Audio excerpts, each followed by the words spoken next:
విద్యా హక్కు చట్టం ఎందుకు అమలు చేయరు? తెలంగాణలో ఈడబ్ల్యూఎస్ చట్టం ఆగమేఘాల మీద అమలుకు చిత్తశుద్ది చూపిన ఈ పాలకులకు విద్యా హక్కు చట్టం ఎందుకు అమలు చేయడం లేదని వెనుకబాటులో ఉన్న ప్రజానికం ప్రశ్నిస్తూ ఎండగడుతుంది. ఈ మధ్య తమిళనాడులో ఏర్పడిన విజయ్ సర్కార్ ప్రైవేటు విద్యను పేద ప్రజలకు అందుబాటులోకి తీసుకువచ్చే చర్యలు తీసుకుంది. సర్కార్ విద్యను మరింత బలోపేతం కోసం చర్యలు చేపట్టడం గమనార్హం. ఈ రాష్ట్రంలో ఈడబ్ల్యూఎస్ చట్టం అమలు కావడం లేదు.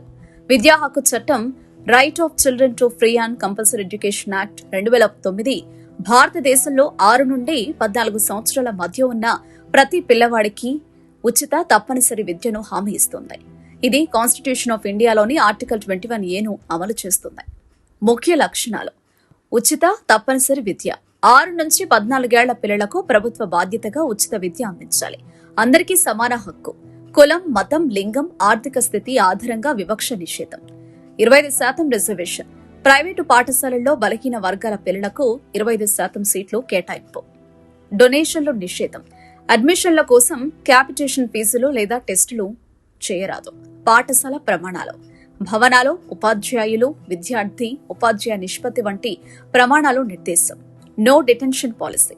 8వ తరగతి వరకు ఫెయిల్ చేయకుండా. బాలల అనుకూల విద్య. ఒత్తిడి లేకుండా స్నేహపూర్వక బోధన విధానం. ప్రతి పిల్లవాడికి ప్రాథమిక విద్య అందించడం, స్కూల్ డ్రాపౌట్లను తగ్గించడం, సమాన అవకాశాలు కల్పించడం, విద్యా నాణ్యతను మెరుగుపరచడం ప్రాముఖ్యత. ఈ చట్టం భారతదేశంలో సామాజిక న్యాయానికి ఒక పెద్ద అడుగు. ప్రతి పిల్లవాడికి సమాన విద్యా అవకాశాలు ఇవ్వడం ద్వారా వారి భవిష్యత్తును మెరుగుపరచడమే లక్ష్యం. ఇది కాన్స్టిట్యూషన్ ఆఫ్ ఇండియాలోని ఆర్టికల్ 21A ఆధారంగా అమలుకొచ్చింది. విద్య ప్రతి పిల్లవాడి ప్రాథమిక హక్కు. ఆర్థిక, సామాజిక అసమానతలను తగ్గించేందుకు ప్రభుత్వం 2009లో ఈ చట్టాన్ని తీసుకొచ్చింది.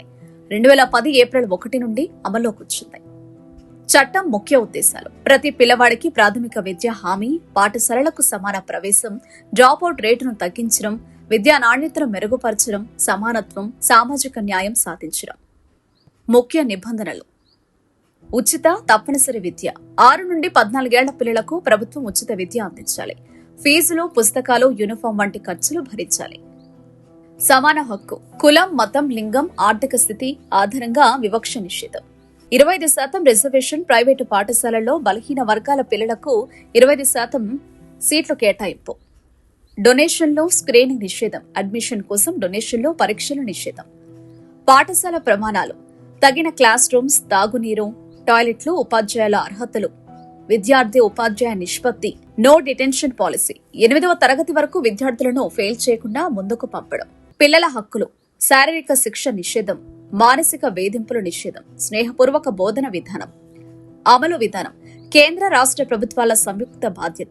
స్థానిక సంస్థలు పర్యవేక్షణ, స్కూల్ మేనేజ్మెంట్ కమిటీలు. పాఠశాలల బాధ్యతలు: ప్రతి పిల్లవాడిని చేర్చుకోవడం, నాణ్యమైన విద్య అందించడం, పిల్లల హక్కులను రక్షించడం. తల్లిదండ్రుల బాధ్యత: పిల్లలను పాఠశాలలకు పంపించడం, వారి విద్యపై శ్రద్ధ చూపడం.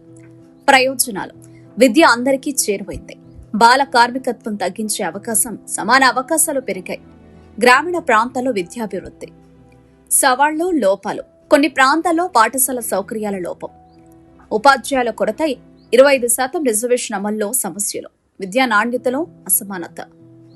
తాజా సవరణలు: నో డిటెన్షన్ పాలసీలో మార్పులు, విద్యా నాణ్యతపై ఎక్కువ దృష్టి, లెర్నింగ్ అవుట్కమ్లకు ప్రాముఖ్యత.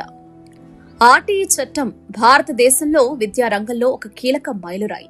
ఇది ప్రతి పిల్లవాడికి విద్యను హక్కుగా మార్చి సమాన సమాజ నిర్మాణానికి దోహదపడుతుంది. చెప్పాల్సింది చాలా ఉంది, చదవాల్సింది మిగిలే ఉంది. Sakinala Sudhakar Patel, senior journalist. Q News లో వీడియో ఎడిటర్లు కావాలను. మీడియా రంగంలో మీ టాలెంట్ కు ఇది సరైన వేదిక.